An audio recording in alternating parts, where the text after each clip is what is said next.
የፌደራል ግብር ከፋዮች በኮቴ ክፍያ እንዲሁም ነጋዴዎች ደግሞ በግብር ሰብሳቢዎች ስነ ምግባር ጉድለት መማረራቸውን ፓርላማው ተናገረ። ይህን ምሬታቸውንም ለሕዝብ እንደራሴዎች ምክር ቤትና ለሌሎች ጉዳዩ ለሚመለከታቸው አካላት ማቅረባቸውን የፕላን በጀትና ፋይናንስ ጉዳዮች ቋሚ ኮሚቴ ተናግሮ ለዚህም ማብራሪያ እንዲሰጠው የገቢዎች ሚኒስቴርን ጠይቋል። ቋሚ ኮሚቴው ይህን የጠየቀው ታህሳስ 3 ቀን 2018 ዓ.ም የገቢዎች ሚኒስቴርን የ4 ወር የስራ ክንውን ሪፖርት ባደመጠበት ወቅት ነው። የሪፖርቱን ማብቃት ተከትሎ የቋሚ ኮሚቴው የገቢ ዘርፍ ንዑስ ሰብሳቢ አቶ ደበበ በክልሎች የማዘጋጃ ቤቶች ገቢ ስም ሀገር አቋራጭ ዋና ዋና መንገዶች ላይ የተቋቋሙ ኬላዎች ለንግድ ስርዓቱ እንቅፋት መሆናቸውን ተናግረዋል። ህገወጥ ኬላዎች ግብር ከፋዮች ምርትና ግብዓት በሚያጓጉዙበት ወቅት የኮቴ ክፍያና ሌሎች ስያሜዎችን በመስጠት አንዳንድ ጊዜ ተሽከርካሪው በያዘው ምርት መጠን በማባዛት እንዲከፍሉ መገደዳቸውን አስረድተዋል። ይህም ለተደራራቢ ታክስ ዳርጓቸዋል። ችግሩን ለምን መፍታት አልተቻለም ሲሉ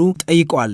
ተሽከርካሪው በያዘው ምርት መጠን በማባዛት እንዲከፍሉ ስለሚደረጉ ለተደራራቢ ግብር ተዳርገዋል። አቤቱታዎችንም ለሚመለከታቸው ተቋማትና ለምክር ቤቱ ጭምር አቅርበዋል። ዘላቂ እልባት ለመስጠት ከሚመለከታቸው የፌዴራልና የክልል ተቋማት ጋር በመሆን የተዘረጋ ቁጥጥር ስርዓት ላይ ማብራሪያ የገቢዎች ሚኒስቴር ሚኒስትር ወይዘሮ አይናለም ንጉሴ በበኩላቸው የኮቴ ጉዳይ ከፍተኛ አጀንዳ ሆኖ መቆየቱን ጠቁመው እስካሁን መፍትሄ እንዳላገኘ ተናግረዋል። የኮቴ ክፍያ የፌዴራል ግብር ከፋዮችን ስራና ገበያ እንደሚረብሽ እንዲሁም ኢንቨስትመንትን እንደሚያቀጭጭ በተደጋጋሚ ውይይት ብናካሄድበትም እስካሁን ግን ችግሩን መፍታት አልተቻለም ብለዋል። የገቢዎች ሚኒስትር ወይዘሮ አይናለም ንጉሴ አሽከርካሪዎች ለሚያገኙት ማዘጋጃዊ አገልግሎት መነሻና መድረሻቸው ላይ እንዲከፍሉ ከስምምነት ቢደረስም በያለፉበት ከተማ በጫኑት ልክ እየተሰላ ግብር እንዲከፍሉ እየተደረገ መሆኑን ተናግረዋል።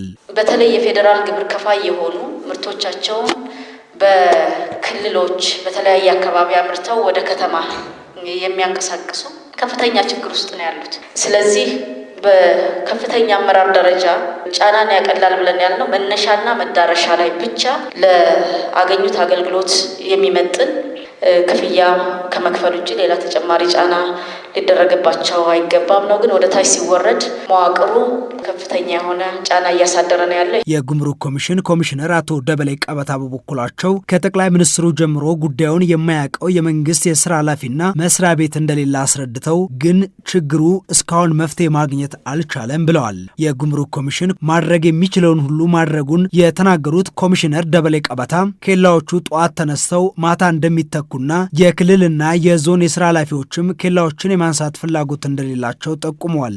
በእኛም ደረጃ ማድረግ የሚገቡን ሁሉ አድርገናል። እውነት ለመናገር በዚህ ደረጃ ኮሚሽኑ ማድረግ እየተገባው ያልሰራው ነገር ቢኖር ኖሮ በእውነት ይህን ጉዳይ እንደ አንድ ሂስ መውሰድ ምንም የሚከብድ አይደለም። ጉዳዩ ከሁሉም በላይ ከኮሚሽኑ መቀን በላይ የሚታየኝ ሰው በሁሉም ደረጃ አቅጣጫ መንግስት ቢሰጥም ሰው ከቁም ነገር ወስዶ በኃላፊነት ወስዶ ይህንን ጉዳይ መፍታት ካለመፈለግም ካለመቻልም በሁሉም ደረጃ በወረዳም በዞንም ክልሎች ደረጃም ምክንያቱም እነዚህ ህገወጥ ኬላዎች ሄደው የሚያቋቁማቸው ወይ የሆነ ከተማ ነው ወይ የሆነ ወረዳ ነው ወይ የሆነ ዞን ውስጥ ነው የሚቋቋመው።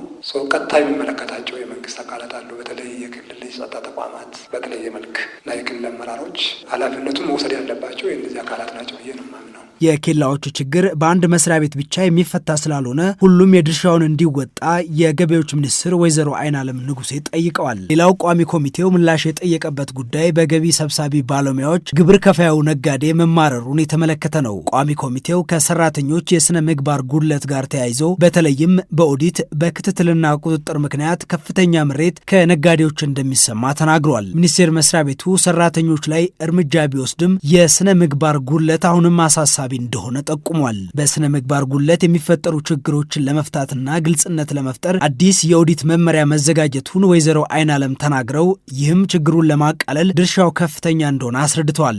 ምሬት አለ የተባለው ይህንን ልንፈታ የምንፈልገው ከመደበኛው የክትትል የቁጥጥር የጥራት ማረጋገጥ ስራ ባሻገር የኦዲት ስራችንን በተለይ ውሳኔዎችን በሲስተም ማውጣት በተመለከተ የሁለቱም የኦዲት ውሳኔዎች የኢንተለጀንስም ሆነ የመደበኛ ኦዲት በሲስተም እንዲወጣ ማድረግ እና ለድርድር ክፍት እንዳይሆን አስቀድሞ መከላከል የሚያስችል አንዴ የወጣን ውሳኔ በተፈለገ መጠን መቀነስና መጨመር እንዳይቻል ትራንስፓረንሲ ሪያላይዝ ለማድረግ አሁን ላይ ሁሉም ውሳኔዎች በሲስተም የሚወጡበትና ማሻሻያም ካስፈለገ በህግና በስርዓት መሻሻል እንዲኖርባቸው ለማድረግ ሙከራ ተደርጓል። ስለዚህ የመረጃ ስርዓታችንን የማሻሻል ዲጂታል ሲስተም ሪላይ የማድረግ ከዛ ደግሞ መደበኛውን የክትትልና ድጋፍ እንዲሁም የአቅም ግንባታ ስራን አጠናክረን የምንሰራ ይሆናል።